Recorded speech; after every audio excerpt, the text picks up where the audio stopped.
আজকের বাংলা সংবাদে আপনাদের স্বাগতম। শুরুতেই থাকছে সংবাদ শিরোনাম, এরপর থাকছে বিস্তারিত। মব শাসনের জানুয়ারি, দ্বিগুণ গণপিটুনি হত্যা, বেড়ে চলেছে অজ্ঞাতনামা লাশ, ভেঙে পড়ছে আইনের শাসন। প্লট দুর্নীতি মামলায় হাসিনা ও টিউলিপ সহ ২২ জনের রায় সোমবার। এতক্ষণ শুনছিলেন সংবাদ শিরোনাম, এখন থাকছে বিস্তারিত। বাংলাদেশে মানবাধিকার পরিস্থিতি ভয়াবহ রূপ নিচ্ছে। গত বছরের ডিসেম্বরের তুলনায় চলতি বছরের জানুয়ারি মাসে মব গণপিটুনিতে নিহতের সংখ্যা দ্বিগুণ। একই সঙ্গে উল্লেখযোগ্যভাবে বেড়েছে অজ্ঞাতনামা লাশ উদ্ধারের ঘটনাও। মানবাধিকার সংস্কৃতি ফাউন্ডেশন এমএসএফ প্রকাশিত জানুয়ারি মাসের মানবাধিকার প্রতিবেদনে উঠে এসেছে এই উদ্বেগজনক চিত্র। বিভিন্ন জাতীয় পত্রপত্রিকা ও নিজস্ব অনুসন্ধানের ভিত্তিতে প্রতি মাসে মানবাধিকার প্রতিবেদন তৈরি করে এমএসএফ। শনিবার প্রকাশিত প্রতিবেদনে বলা হয়, জানুয়ারি মাসে দেশের প্রায় সব গুরুত্বপূর্ণ মানবাধিকার সূচকেই পরিস্থিতির অবনতি ঘটেছে। মব সন্ত্রাসে নিহত দ্বিগুণ, রাষ্ট্রের ব্যর্থতার নগ্ন চিত্র। এমএসএফের প্রতিবেদনে বলা হয়েছে, চলতি বছরের জানুয়ারি মাসে মব বা গণপিটুনির ২৮টি ঘটনা ঘটেছে। এসব ঘটনায় নিহত হয়েছেন অন্তত ২১ জন, অথচ গত বছরের ডিসেম্বর মাসে ২৪টি ঘটনায় নিহতের সংখ্যা ছিল ১০ জন।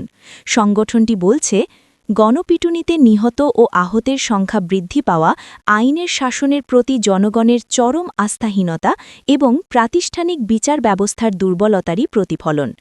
আইন নিজের হাতে তুলে নিয়ে গণপিটুনি দিয়ে হত্যা করা স্পষ্ট ফৌজদারি অপরাধ এবং একে বিচার বহির্ভূত হত্যাকাণ্ড হিসেবেই গণ্য করা উচিত বলে মনে করে এমএসএফ।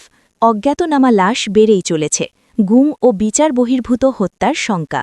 প্রতিবেদন অনুযায়ী জানুয়ারি মাসে দেশজুড়ে ৫৭টি অজ্ঞাতনামা লাশ উদ্ধার করা হয়েছে। ডিসেম্বরে এই সংখ্যা ছিল ৪৮টি। এমএসএফের মতে, অজ্ঞাতনামা লাশ উদ্ধারের ঘটনা বৃদ্ধি পাওয়া সমাজে সহিংসতা, গুম ও বিচার বহির্ভূত হত্যাকাণ্ডের আশঙ্কা আরও জোরালো করছে। এছাড়া কারা হেফাজতে মৃত্যুর ঘটনাও উদ্বেগজনকভাবে বেড়েছে। ডিসেম্বরে কারা হেফাজতে মৃত্যু ৯ জন, জানুয়ারিতে কারা হেফাজতে মৃত্যু ১৫ জন। মামলার বন্যা, রাজনৈতিক প্রতিহিংসার ইঙ্গিত। এমএসএফ জানায়, আওয়ামী লীগের বিরুদ্ধে বৈষম্য বিরোধী ছাত্র আন্দোলন সংক্রান্ত মামলায় গ্রেফতারের সংখ্যা ডিসেম্বরের তুলনায় জানুয়ারিতে অর্ধেকে নেমে এলেও সরকার পতনের পর সংঘটিত হত্যা ও সহিংসতার ঘটনায় শেখ হাসিনা সংশ্লিষ্টদের বিরুদ্ধে দায়ের করা মামলাগুলোতে আসামির সংখ্যা অস্বাভাবিক হারে বেড়েছে। বিশেষ করে নাম উল্লেখ করা আসামি ৩০ জন থেকে ১২০ জন, অজ্ঞাতনামা আসামি ১১০ জন থেকে ৩২০ জন। এমএসএফ বলছে, এই প্রবণতা আইনগত প্রক্রিয়ার স্বচ্ছতা ও ন্যায্যতা নিয়ে গুরুতর প্রশ্ন তোলে এবং রাজনৈতিক প্রতিহিংসা ও গণমামলার সৃষ্টির ইঙ্গিত দেয়। রাজনৈতিক ও নির্বাচনী সহিংসতা, প্রাণঘাতী পথে রাজনীতি। রাজনৈতিক সহিংসতায় জানুয়ারি মাসে আহতের সংখ্যা প্রায় দ্বিগুণ হয়েছে। ডিসেম্বরের তুলনায় জানুয়ারিতে নিহতের সংখ্যা ১ থেকে ৪ জনে দাঁড়িয়েছে। এমএসএফের ভাষ্য, এটি প্রমাণ করে যে নির্বাচনী প্রক্রিয়া কার্যত প্রাণঘাতী সহিংসতার দিকে ধাবিত হচ্ছে।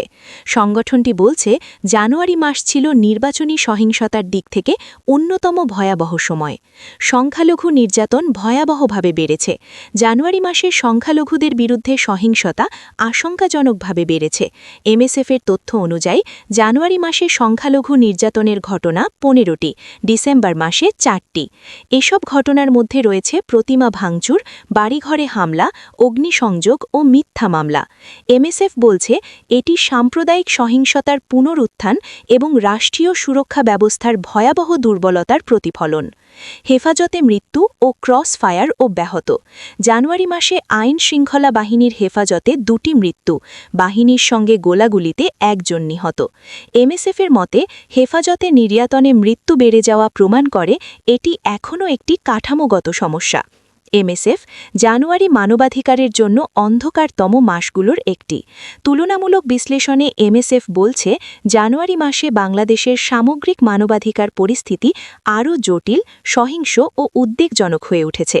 সংগঠনটির নির্বাহী পরিচালক সাইদুর রহমান প্রথম আলোকে বলেন, মানবাধিকারের প্রতিটি ক্ষেত্রে আমরা অবনতি দেখছি।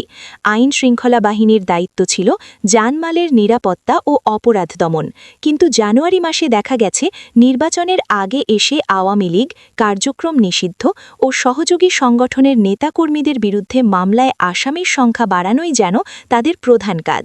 তিনি আরও বলেন, একই সঙ্গে বাড়ছে অজ্ঞাতনামা লাশ, বাড়ছে মব সন্ত্রাস, কিন্তু এসব প্রতিরোধে কার্যকর কোনো উদ্যোগ নেই, বরং সরকারের কিছু মহল থেকেই মব সন্ত্রাসের পক্ষে যুক্তি দাঁড় করানো হচ্ছে, যা ভয়াবহ।